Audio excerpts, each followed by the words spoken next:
Okay, we are live. All right, we're reconvening our morning meeting, taking a moment to discuss with the committee, an amendment to our bill for H 481. An appropriations amendment that we learned about yesterday. But anyway, we have Michael with us today, the drafter of the amendment, to help us understand what was changed. Just context, over the past, I don't know, 4 to 5 years, JFO has been working with the administrative departments, Department of Finances, about using the right terms for the right types of movement of money. And my language doesn't totally align with them because I've been moving money longer than the last 4 to 5 years. So sometimes JFO and I don't speak the same language when we're directing money to move. And that's what happened here. There was a provision in Section 8 which directed, you said the Clean Water Board shall direct $5 million Clean Water Fund in fiscal year to the grant program. JFO wanted to say recommend because that's a future, and that's what the Clean Water Board does. It does actually recommend to the governor and the General Assembly. So that's the substantive change. And then they also wanted the citations to the grant and the permitting section. It had said section 928 of this, and they wanted it to say 10 VSA section 928 and 10 VSA 1264. Those are the changes. We said direct, they say recommend. We understood in fact, the section name didn't change. It was recommended appropriation. Yeah. So I think it was easy for us to understand on the fly on the floor, but does anyone have any questions on this, concerns? It sounds like there were two changes. I see the recommend. Where's the other change? So it's the citation format for 10 VSA 928 and 10 VSA 1264 C7. Mm-hmm. They were in a different format as passed out of committee, and approach asked that they be put into this format. So I think it would be appropriate for us to take a straw poll and just say, I'm going to ask the committee does everyone support this change that is recommended by our Ways and Means Committee, or Appropriations Committee, excuse me. All those in favor say, raise your hand. Okay. So that's an 11-0 straw poll, and Kate, as the reporter of the bill, can just the body know today when it comes up for third reading that we had the straw poll.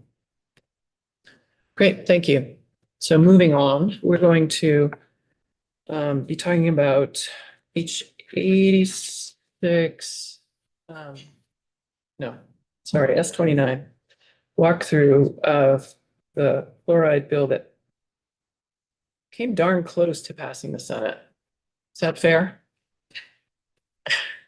Came out of the Natural Resources Committee on the Senate side and then got sent to the Judiciary Committee. And the entire time that it was in Natural Resources, the Natural Resources Committee was working with the Transportation Committee to make sure any Transportation Committee concerns were addressed, and they were, but then it was because it has a liability protection in it. The Natural Resources asked for Judiciary to review it, and there was advocates who opposed the language about liability protection.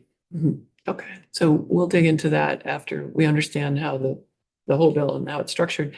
Yesterday afternoon, we got oriented to this topic with Jared Carpenter, who's just come into the room, and Pete Laflamme joined us yesterday and will be coming back tomorrow, I think, for testimony. So with that, let's walk through this and understand it. Sure. So this is Mike O'Grady, Legislative Counsel. I'm going to walk you through an act relating to establishing the chloride reduction program at ANR. I don't know what context Jared provided you with, but this is a program intended in large part to reduce chloride contamination of waters to avoid the need for TMDLs in impaired waters. There is already an impaired fluoride water or two in Chittenden County, and there is concern that more waters across the state could be impaired due to chloride. And this is a program that would theoretically help in reducing chloride sources and therefore help avoid TMDL requirements. So what this does is it adds a new subchapter in Chapter 47 of Title 10, which is the Water Resources chapter of Title 10, to add the subchapter on chloride contamination reduction program. The definitions all relate to the application of salt or salt alternatives and who is the applier. So apply salt means to apply salt to or salt alternative to roadways, parking lots, sidewalks for the purpose of winter maintenance or for summer dust control.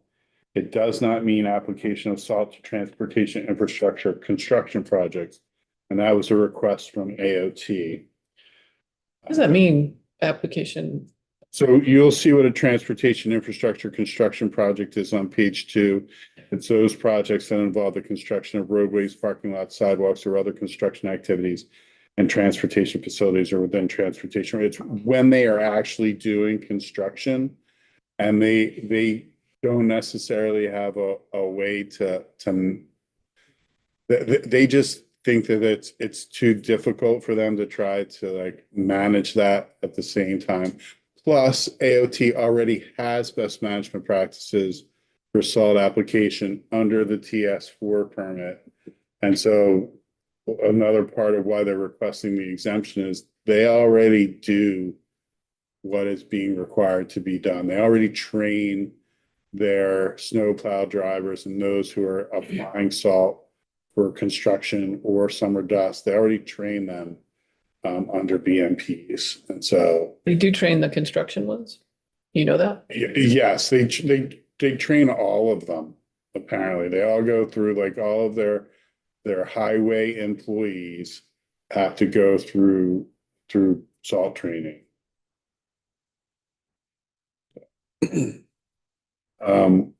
There's the definition of commercial salt applicator. It's any individual for compensation applies salt, but does not include municipal or state. There is another provision that will apply to municipal later on. A master commercial salt applicator is any individual who employs and is responsible for individuals who for compensation apply salt, but does not include municipal or state employees. Salt is the intuitive chloride, so calcium chloride, magnesium chloride, or other substances containing chloride used for the purpose of de-icing or anti-icing. Salt alternative is a substance not containing chloride used for the purpose of de-icing or anti-icing. We already looked at transportation infrastructure construction project. So there would be a new program established at ANR after consultation with AOT and other states with similar programs to establish that the education, training, and certification of commercial salt applicators, including requirements for certification of master commercial salt applicators. ANR may elect to implement the program with state agency staff or through a third-party vendor or some combination.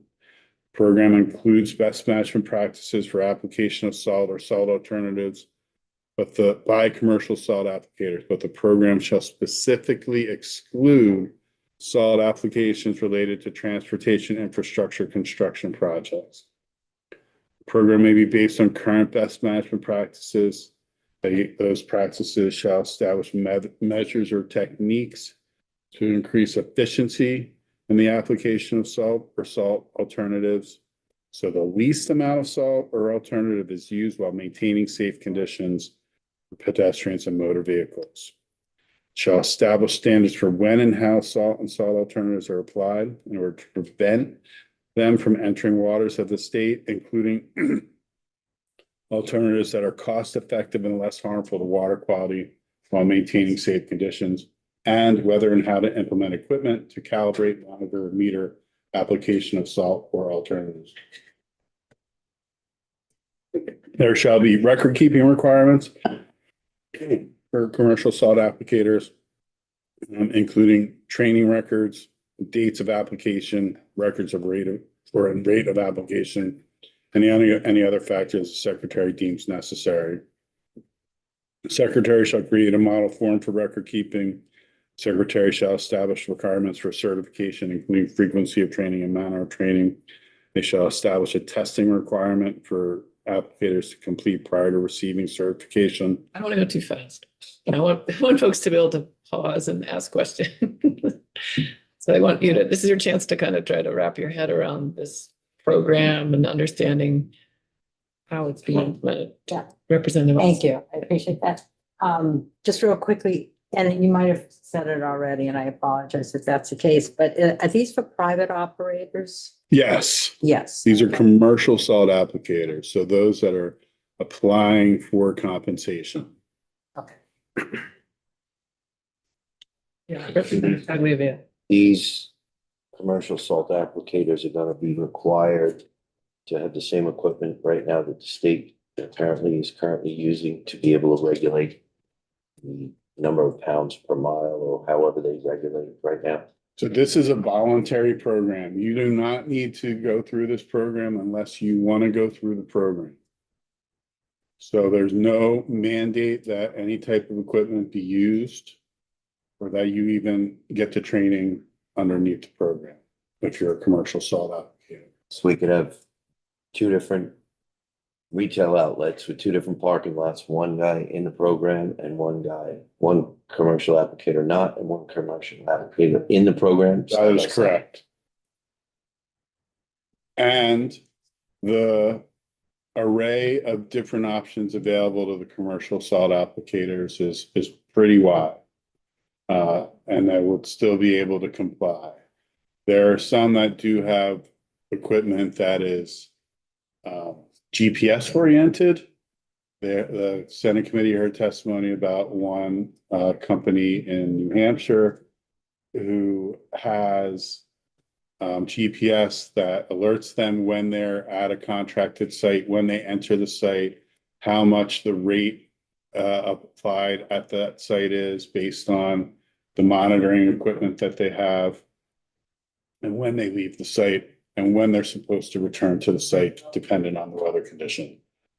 Not everyone has that, obviously, but there are ways to do that type of management with paper models or forms, and then calibrating your equipment when you are applying. So are the BMPs already established? So AOT has BMPs for their, but it's not, I mean, they are going to be based on the AOT BMPs, but they can go beyond the AOT BMP. Is that a picture? Yeah, but it doesn't part of the BMP involve this equipment? I think it does, doesn't it? It doesn't have to. Don't all the AOT trucks, aren't they all equipped with this equipment? Remember, so it's based on the AOT BMPs. It is not the same as the AOT BMPs. There's going, Explain that, I guess. I think it goes back to things like the equipment. It's like the programs that the committee talked to in other states recognize that there are those that have the equipment that's AOT like, and those that don't, but that it can be the goals of this program, the BMPs can be achieved without having that type of equipment. So are you basing that then on the tonnage that's used? Based on the events and so on and so forth? I mean, it has nothing to do with what's really coming out of the end of the tailgate, right? It can have something to do with coming out of what's at the end of the tailgate to make sure that the equipment is calibrated and monitored. And you don't need to do monitoring with real-time monitoring. You can do monitoring with how often you have to fill. And over what time period you have to fill. So there are options and there will be options. What they exactly are, I cannot tell you yet. Okay. Remember, this is a voluntary program. Voluntary program. There's no mandate that anybody do this. The reason why someone would do this is later on, they get liability protection if they are implementing the BMPs and there is harm allegedly caused by their application activity or lack thereof. And that has what has been popular in other states such as New Hampshire, where the applicators go through the training, implement it, seemingly have implemented it in a way that they've trained themselves because they have the master certifiers there as well. And then are achieving the safety needs with fluoride reduction and also benefiting from a liability protection as a benefit for going through the program. Representative Pritchard. Has there been any estimate as far as anything done to have a rough idea what kind of if they decide to opt in to this voluntary program, what would be involved from an administrative standpoint at the commercial person's expense to track? I mean, it looks like we're going to be trying to figure out how much salt, what's the temperature, I mean, it seems to be an onerous criteria to keep track of if you're doing it from a paper stamp. I highly recommend that the committee hear from the New Hampshire program. You're never going to see 3 happier state employees. And we're so very supportive of the program that they're working. And we will hear from them. So thank you. All right. They were very, very, very supportive of the program and how it works.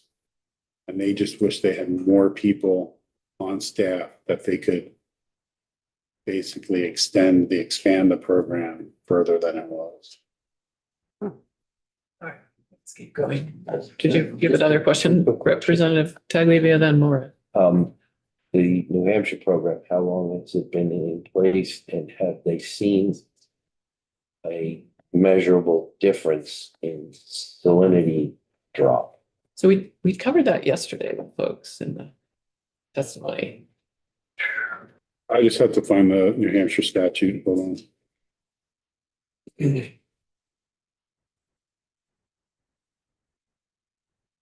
Too many documents in there.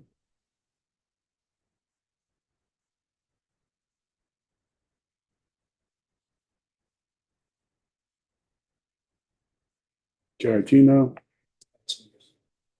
10 years, according to Jared.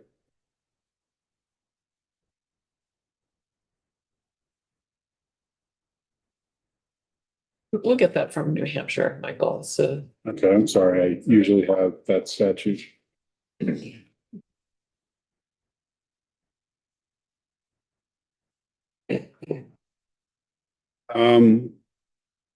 You are basically on page 4 and what the BMPs will do. You came to page 4, line 8. As originally proposed, the certification was going to be annually, but after discussion with A&R, the Senate committee changed it to once every other year. And that a business that employs multiple salt applicators may apply to the secretary for certification of the business as the master.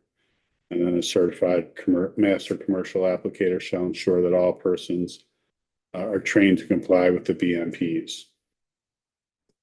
And then the certified salt operator submits an annual summary of total winter usage, salt usage to secretary.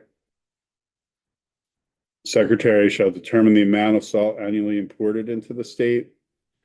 Notwithstanding that the program does not apply to state salt applicators, estimate the average amount of salt applied for the years 2015 through 2025 by state, municipal, and private contractors funded baseline. And from both the winter road management and from summer dust suppression. And then determine the amount of salt annually applied in the state using a public accounting method established by the secretary to assess salt purchases and applications within Vermont. Then you come to the limited liability provision, except as a subdivision 2, we'll talk about it in a minute, a certified commercial salt applicator or the owner, occupant, or lessee of real property maintained by a certified commercial salt applicator shall not be liable for damages arising from hazards on real property owned, occupied, maintained, or operated by that person when the hazards are caused solely by snow or ice, and any failure or delay in removing or mitigating the hazards as a result of the applicator's implementation of the best management practices for application of salt or salt alternatives. So this is that limitation on liability. It will not be subject to suit for damages. Hazards are caused solely by snow or ice, and any failure, delay in removing the hazards as a result of the BMP implementation shall not apply, page 6, line 3 through 5, when the damages are due to gross negligence or reckless disregard of the hazard. And that all certified commercial salt applicators shall be presumed to be acting pursuant to the best management practices for application of salt alternatives in the absence of proof to the contrary. So, do you have any questions now? Representative Morris, did you had a question? I did have a question earlier. I was just gonna say that Vermont League of Cities and Towns and Department of Transport, they offer training courses now in other areas that are voluntary, that your operators can get certified in, or certificates of completion that help them towards maintaining their licenses and whatever topic that they're involved with. My question on this is, typically we see, and we just had an accident last weekend in the town of Rockingham with black ice. So it's pre-application of the units don't get called out in time, and black ice happens and there's an accident. And would this limited liability provision protect the operators, even though they haven't? Best management practices say if there's ice, you salt. But if the accident happens before the salt's applied, or the agency gets called out to perform that duty, is there a benefit? Is there a protection from liability? I mean, it'll depend on what those BMPs say when they're supposed to initiate applications and at what frequency. And so since you don't have them in front of you right now, I can't answer that definitively. Sure, and I understand, but it is a question. And another one, I'll give you another example, is Brookfield Mountain. You might come upon a snow squall, which the trucks eventually, there's snow on the road, it turns to ice. And the agency gets called out to do the salt, but there's a time frame between when they can respond. So remember, this is for commercial salt applicators. So in that instance, roadway, the BMP certification is not going to apply, but we're going to get to a section in a minute where municipality will get some liability protection. But it has to be caused solely by snow or ice, and the failure or delay is the result of implementation of the BMPs. I don't think a snow squall Because they can occur so rapidly and be so disturbing to traffic that I don't think that's solely because of the application or the implementation of BMPs.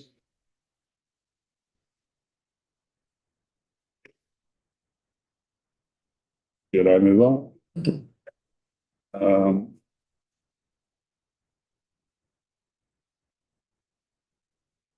So there's also a provision on page 6, line 9 through 17, that the certified applicator is entitled to a rebuttable presumption that they are in compliance with discharge requirements under Title 10, 1263, and stormwater discharge requirements under Title 10, 1264, on applying salt or salt alternatives according to the BMPs.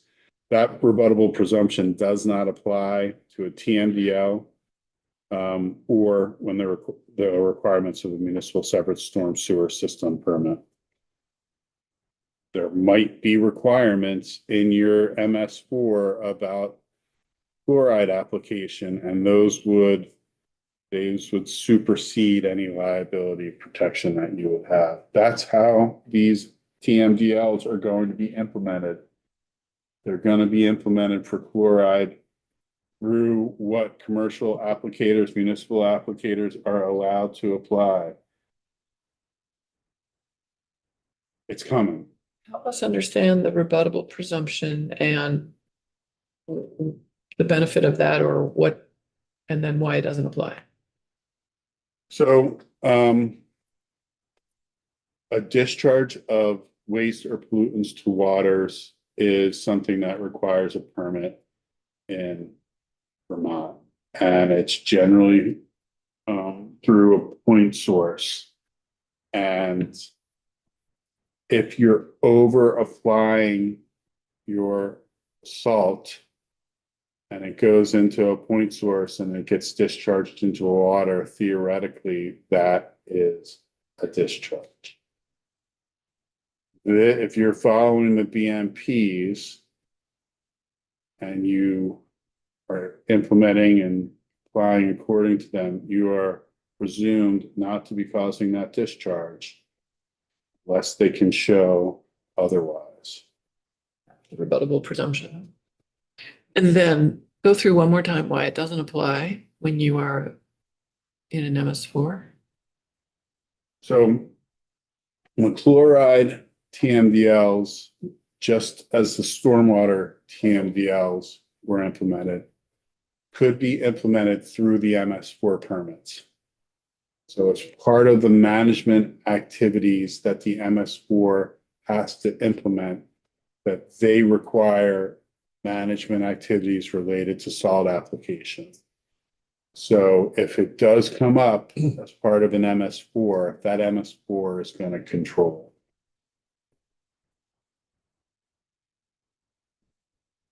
And I expect that that's the easiest way to get the TMDLs for chloride to be implemented, is to have the municipalities assume them as part of their MS4s.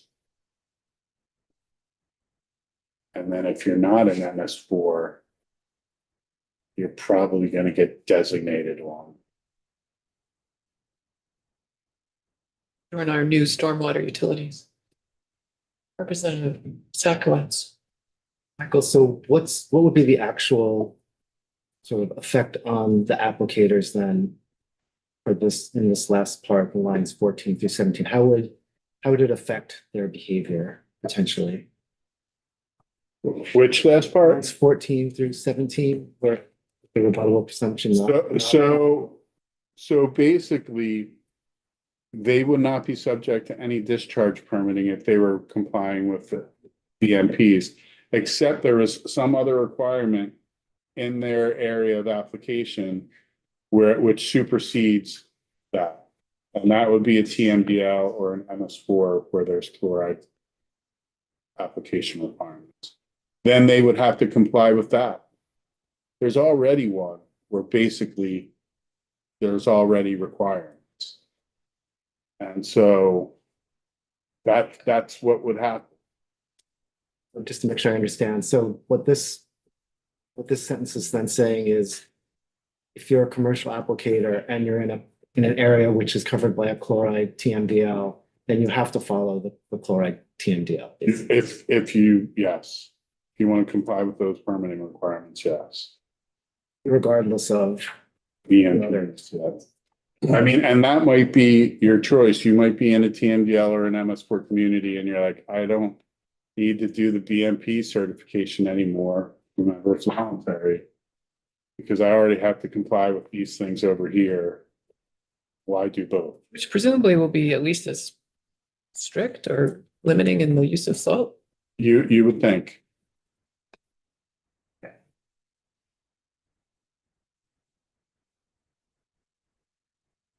So A&R may revoke a certification for a violation of any requirements of the subchapter or the rules of the subchapter or a provision of a certification. In order to maintain your liability protection, you need to have record keeping, describing your maintenance, consistent with the requirements that the secretary adopts. And it shall include the type and rate of application of de-icing materials used, dates of treatment, and whether conditions for each event require de-icing. And the applicator retains those for 3 years. Then you get to the section that the Senate Transportation Committee had a lot of discussion about. And this is a requirement that all salt storage facilities owned by the state, municipalities, or governmental entities be mapped by A&R on the Natural Resources Atlas, including the type of material stored at each. And then A&R establish best management practices in an education program to prevent runoff to surface and groundwater from salt storage facilities. And then require that all state, municipal, and privately owned facilities for the storage of salt or salt and sand mixtures that are within 100 yards of a surface water or drinking water source be undercover and managed on or before 2030, and that all other, regardless of their proximity to water, be covered and managed on or before 2035. Subdivision 4 is about covering. Question on 3. Did anyone map that 100 yards from a surface water or drinking water source? I believe that A&R has the map of those that are within 100 yards of the water, but I don't think they have a drinking water source. Isn't exactly what. yeah, and while we're on that, it makes me think, where does the 100 yards come from? Is that Yeah.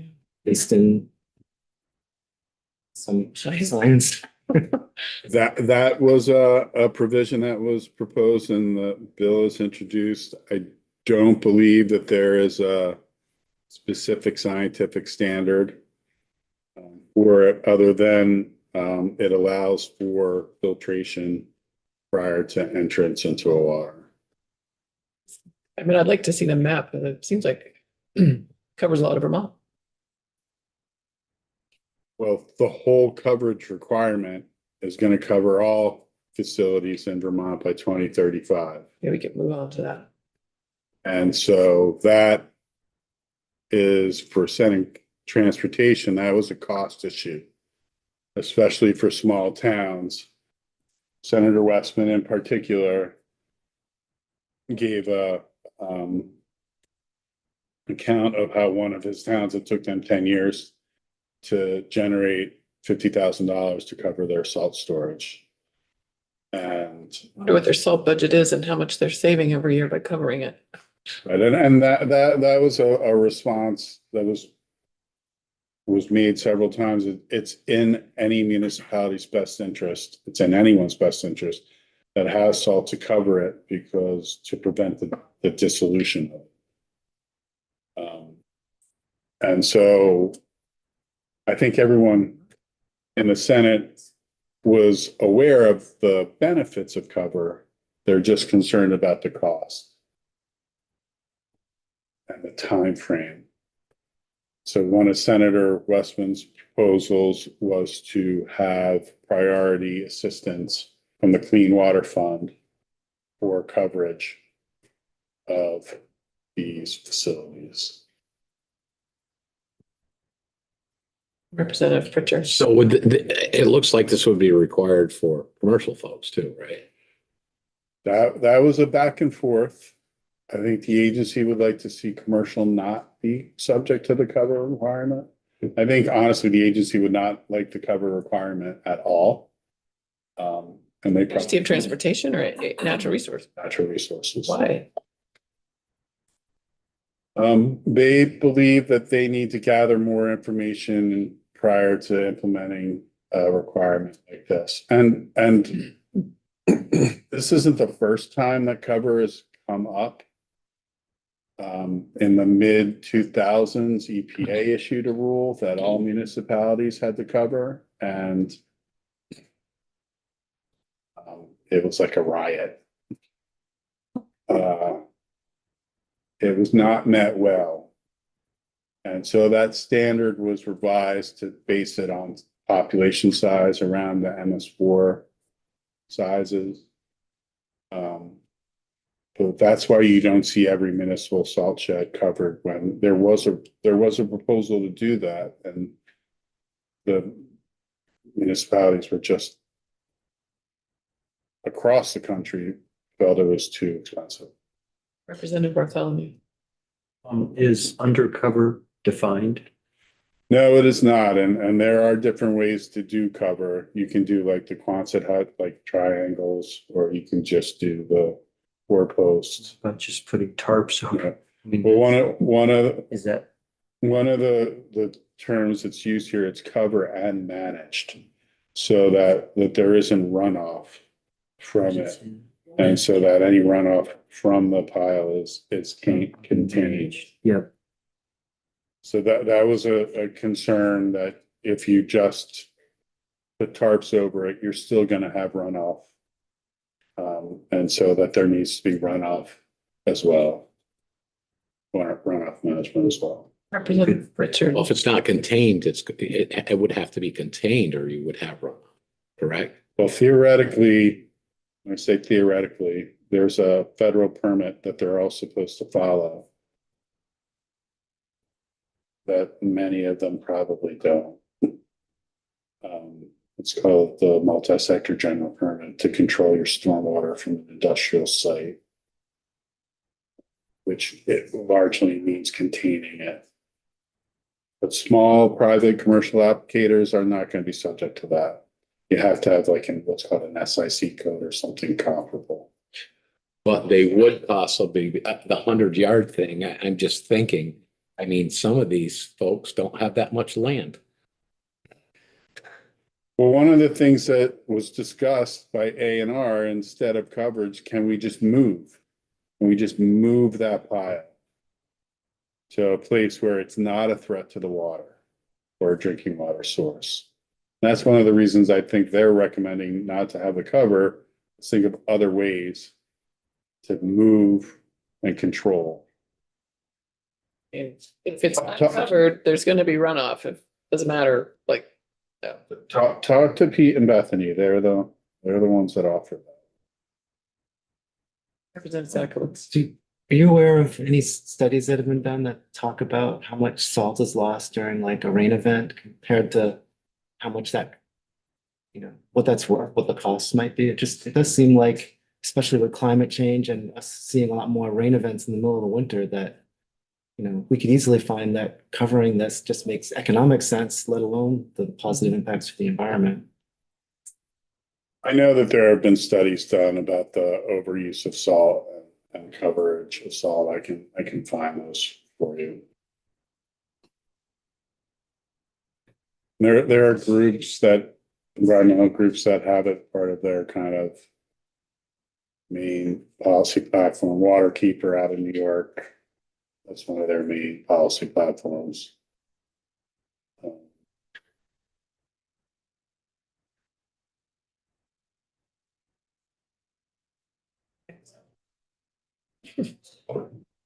Moving on.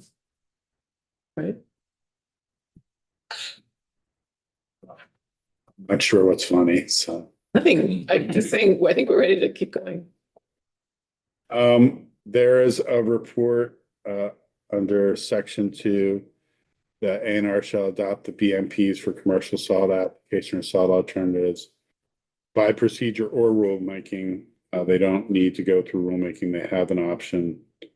They have to do that by on or before November 1, 2026 for initial use beginning January 1, 2027. They will, and this is the provision related to municipalities as part of the local roads curriculum that AOT and A&R teach municipal solid applicators, municipal road staff. They will include training for best management practices for spreading salt on roads, parking lots, and sidewalks. As part of that, they will, you'll see on line 10, a municipal employee shall not be subject to any civil liability for acts or omissions the employee conducts as a municipal salt applicator. If the municipal salt applicator completed the local roads curriculum, providing best management practices for spreading salt, and the alleged damages are caused solely by hazards from snow or ice and any failure or delay in removing or mitigating the hazards as a result of the applicator's implementation of the BMPs under the Vermont local roads curriculum. You might have recalled the discussion about municipalities have sovereign immunity. They do, but municipal employees don't. Under 24 VSA 901A, municipal employee can be sued. And so this is to not withstand that ability of the municipal employee to be sued. Oh, do you have to take this training every year? Local roads, yeah, they're supposed to do that every year. Oh. I don't know if you've seen the Orange Book or the A&R treatment practices that sometimes are in the Orange Book and sometimes are separate. But they are supposed to get trained on them every year.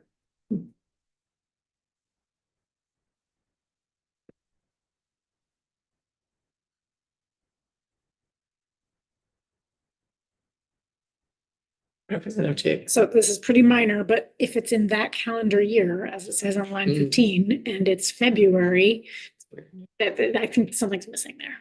Like it should be in the past calendar year or, You could do that. You could do Because either it's or. in November and winter happens in February.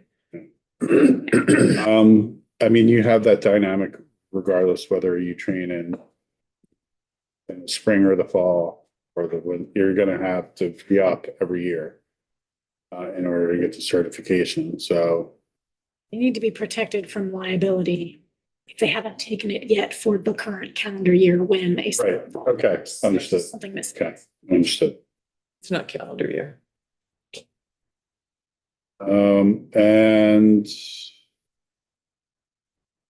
page 10, A&R shall solicit interest from third-party vendors for the training and certifying the commercial salt applicators. If there's insufficient interest, secretary shall submit to the General Assembly a recommended fee to charge for certification of commercial salt applicators.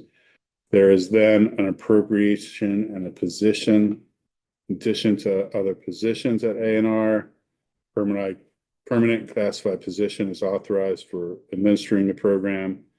150,000 is appropriated for the permanent classified position. And then there would be 250,000 for the purposes of contracting with an external organization to establish the program.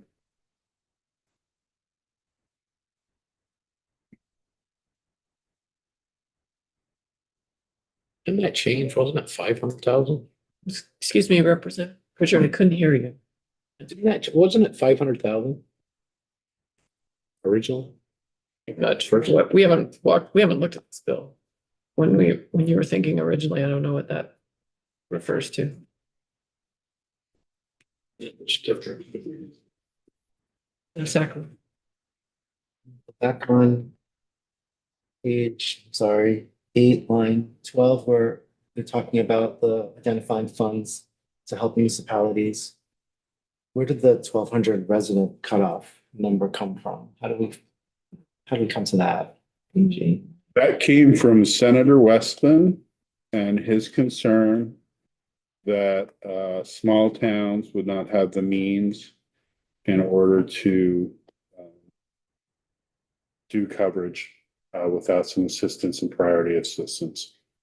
Do we know that that's actually truer for small communities than for large ones? It would just, it seems like larger communities would require larger buildings, and so it would scale. In fact, it might actually be worse for bigger communities proportionately. It just seems like we would want to know. Well, there was no accounting of the cost. And that's gonna be variable from municipality to municipality. Senator Westman was basing the request for this language on his experience with, he said, 3 towns, small towns, and their struggles with covering their salt storage.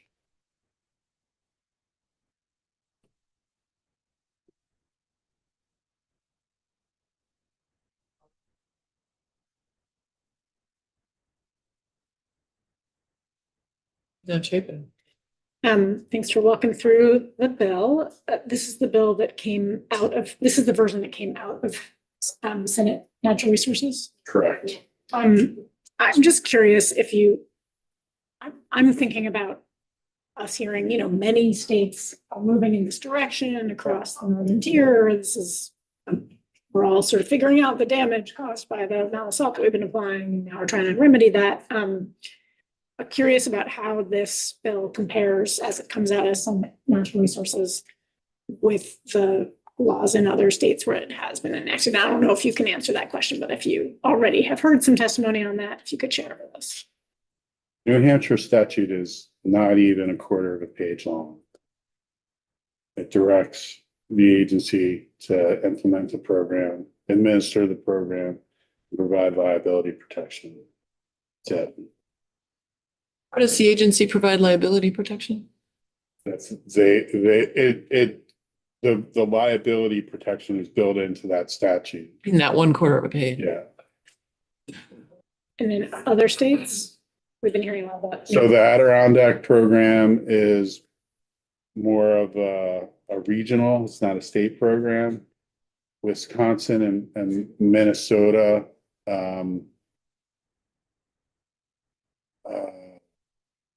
I'm gonna have to refresh my memory on 2 of them. But those are the ones that I looked at. And then Ottawa.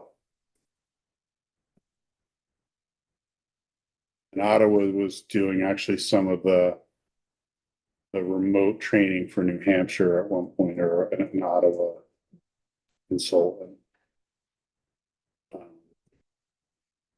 I've been doing this longer, like.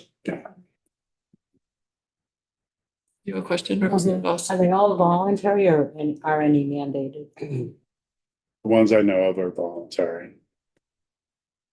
And how far off is this from the bill that's introduced? Do you have,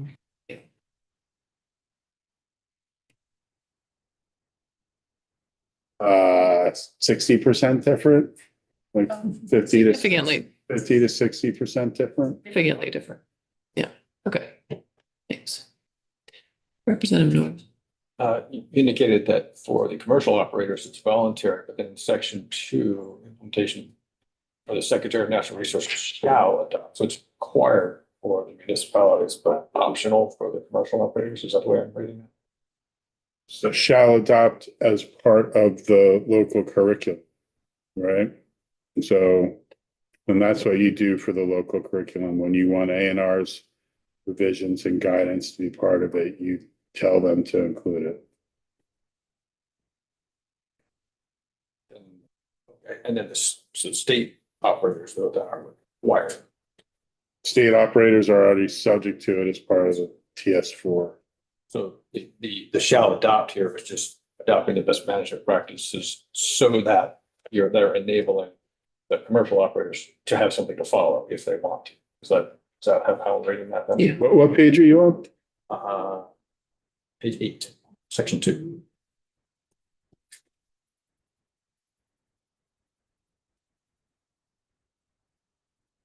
Yes, I mean, it's for The shall is not for the applicator to be part of the program, it's for the practices to be adopted. The adoption really means creation of, or, Yes. okay, they're not Yeah. subjected to, but creation of, okay. Just the word adopt, I was struggling. Right, further questions for Michael on this? Yeah, one more, Representative Yeah, Zaki. thank you. Did we hear, did they hear in the Senate even, like, what do we know, even anecdotally? Like how much less salt a particular applicator might be putting down? Is it 5% difference, 20% difference? Like what's the sort of the magnitude of how much less salt applicators would be using, whether it's. I think they heard that testimony, but I was not there for all of it. They heard from Adirondack, they heard from New Hampshire. I was there for some of New Hampshire, but not all of it. I think those programs can give you some metrics of that kind. Right, thank you very much, Michael. Members, that actually completes our committee work for the day. We'll see you back here tomorrow morning. We're